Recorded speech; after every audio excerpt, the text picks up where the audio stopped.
In my newsletter article from May, I mentioned yet another new book that I've been reading.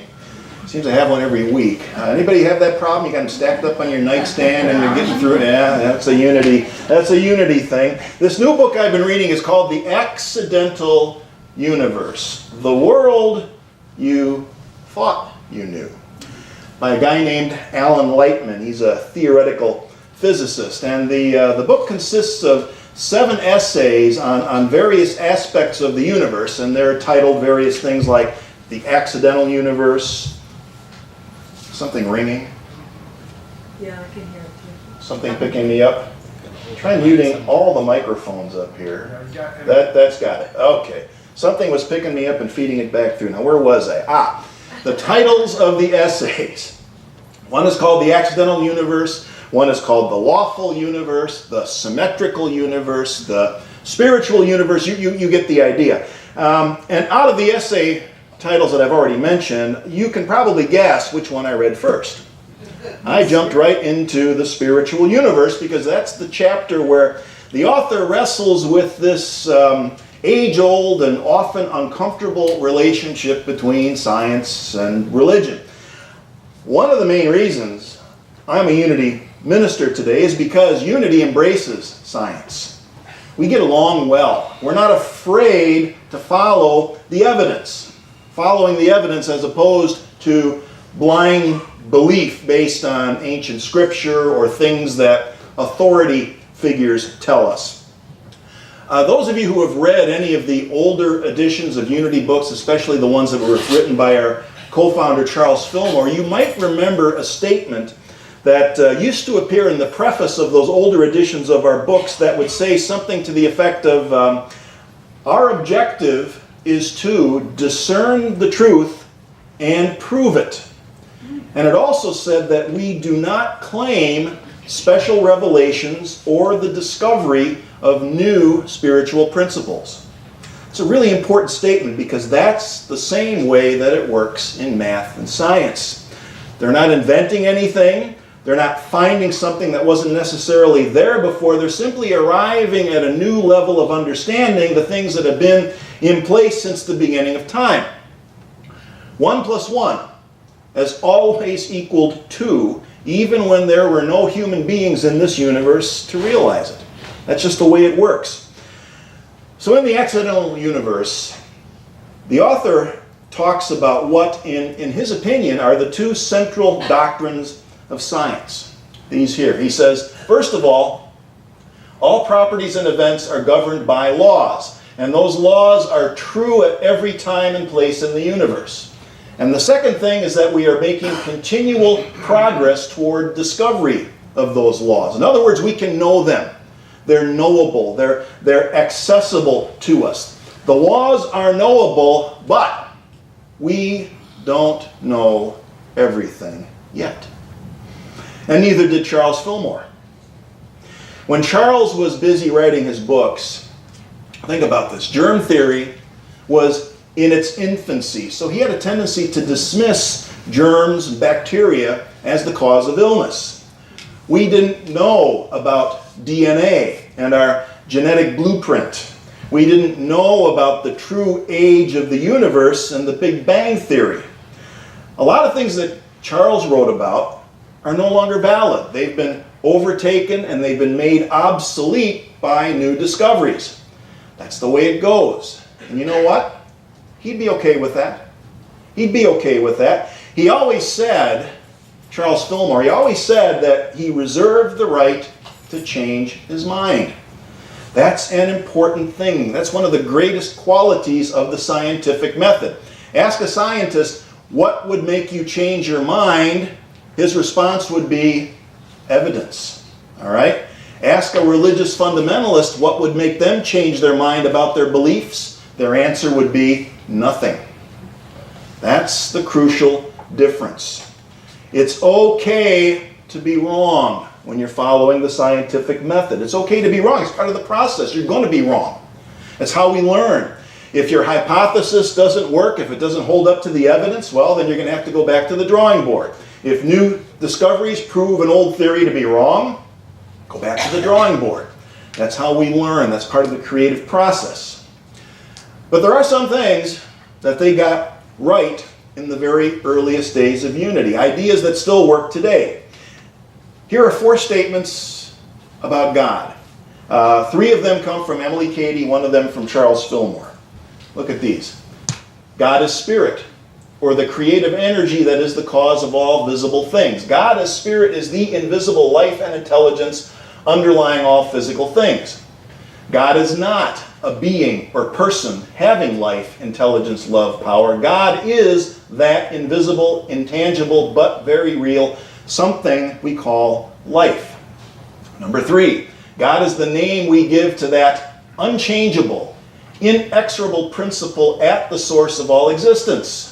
And then finally the Charles Fillmore quote, and this goes with our daily word today, talking about divine mind. He says, by the term mind, we mean God, which is the universal principle, which includes all principles. This is pre-1900 stuff, and it still holds up today. It still works today. So now, with that in mind, let's take another look at that central doctrine of science, the first one here that we get from the accidental universe, the one that says all properties and events are governed by laws, and those laws are true at every time and place in the universe. Laws, principles, consistent and true everywhere, or as Emily Cady put it, unchangeable, inexorable. Laws and principles, or as Charles Fillmore said, divine mind as principle that contains all principles. Are you starting to see how these things weave together? Our concept of God and unity has always had much more in common with the natural law of science than the concepts we find in traditional Christianity.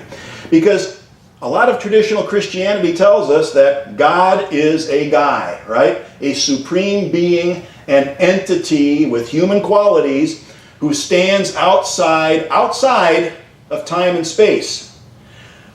This being is considered supernatural because he, and they use the word he, right? They use the masculine pronoun quite a bit, because he can intervene and do things that violate the laws of physics, that violate the natural laws of science.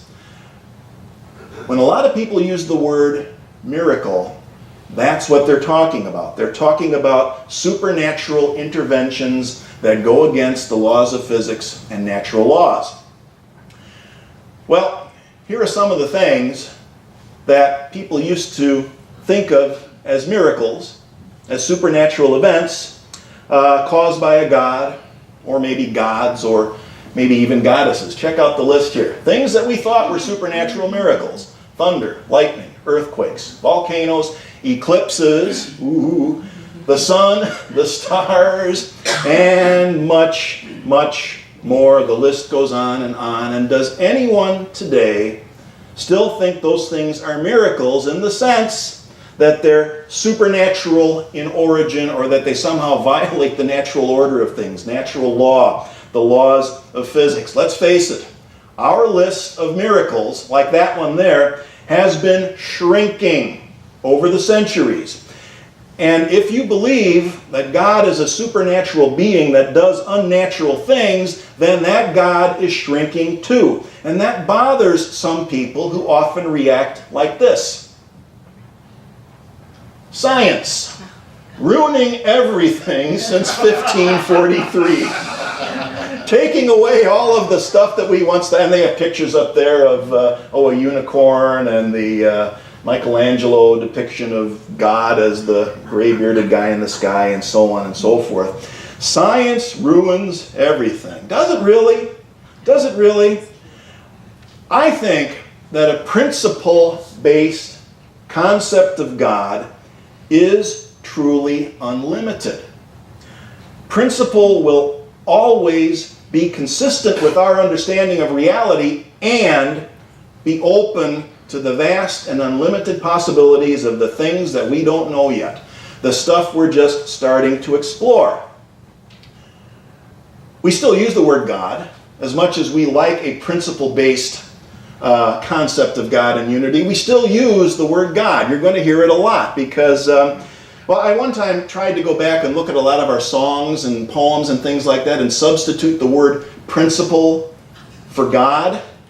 And I found that it was, there's a very technical term I'm trying to remember here, a technical term for how that was. Clunky. Clunky. Trying to substitute principle for God wherever you find it, it's clunky. It doesn't work, all right? So we have to be the ones who reframe. When we hear the word God, that's what we're talking about. Divine mind, principle, the inexorable, unchangeable, natural laws that are true everywhere and at all times. Even if we don't know it yet, we're discovering them. They're knowable. They're knowable. So the decision that we get to make when we contemplate this word God is whether we want a shrinking God, a God who shrinks just as surely as that list of miracles is shrinking. Do we want a shrinking God, or do we want a truly unlimited and expanding God? That's the question. And I love this quote by Carl Sagan. He says, "How is it that hardly any major religion has looked at science and concluded, this is better than we thought? The universe is much bigger than our prophets said, grander, more subtle, more elegant. God must be greater than we dreamed. Instead they say, no, no, no, my God is a little God and I want him to stay that way." It's like a child having a tantrum. Put your fingers in your ears and go, la, la, la, I can't hear you. You know, that's kind of the attitude here. No, no, no, my God is a little God. I want him to stay that way. My God is a shrinking God. I want God to keep on shrinking. Why is it so hard for people to look at something like evolution and say, wow, how brilliant. Everything builds on what came before it in this beautiful, symmetrical, although sometimes chaotic, that's part of the process, but ultimately in the big picture it's symmetrical, it builds on what came before, it's creation going someplace. It's humankind going someplace. Who knows what's in store for humankind as we continue to grow and evolve.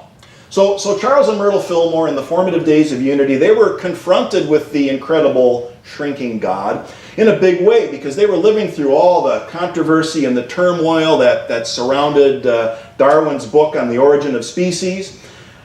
And what the Fillmores and others, they're not alone in this, what they realized is that it wasn't God so much that was shrinking, it was our man-made religious institutions that were shrinking and actually in many ways retreating in the face of irrefutable knowledge. From the unity perspective, knowledge can't shrink God. Knowledge expands and liberates the idea of God, which in turn liberates us. Principle and expanding possibilities. Principle and expanding possibilities. Those are the ideas that I keep going back to whenever I hear a fundamentalist talking about God as the gray-haired guy in the sky who controls the weather. And those are the ideas I keep going back to whenever I hear some loudmouth, self-described atheist declaring that all God talk is nonsense. Because most atheists are reacting to that gray-haired sky God concept, the supernatural being who sits in the heavenly control room and controls the weather and things like that. And I agree with them. That's nonsense. But there are so many people in the world today who embrace science, and they're also curious about religion and spirituality, but they're of the mistaken impression that all forms of religion and spirituality are based on this outdated God concept. They don't know that there's an alternative. Sometimes I feel like I'm standing out in the middle of a desert somewhere, shouting, "Hey, over here. We got something different you might find interesting."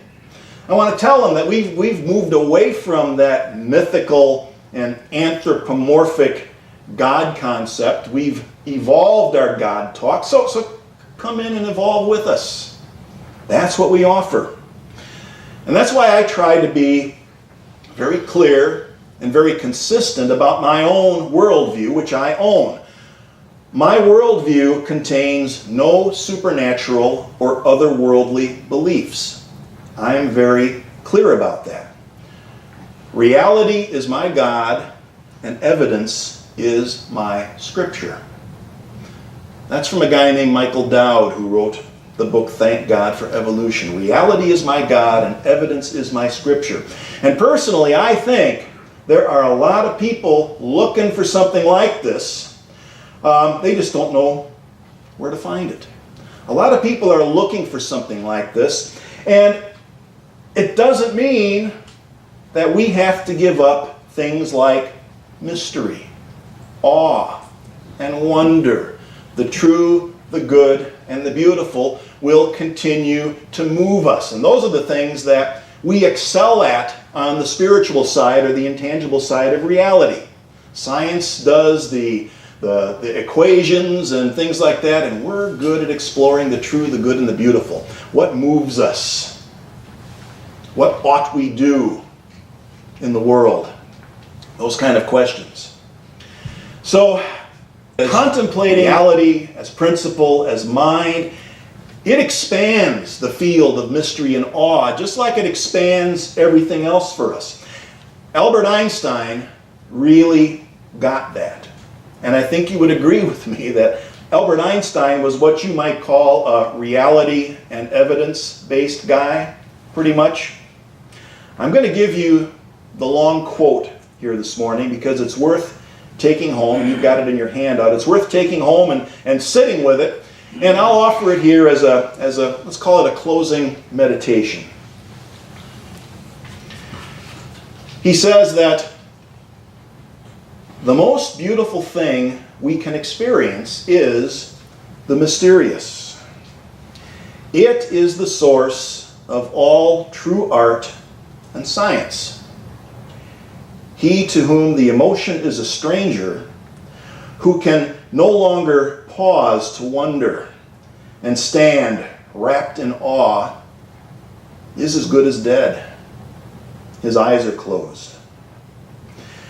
The insight into the mystery of life, coupled though it be with fear, has also given rise to religion. To know what is impenetrable to us really exists, manifesting itself as the highest wisdom and the most radiant beauty, which our dull faculties can comprehend only in their most primitive forms. This knowledge, this feeling, is at the center of true religiousness.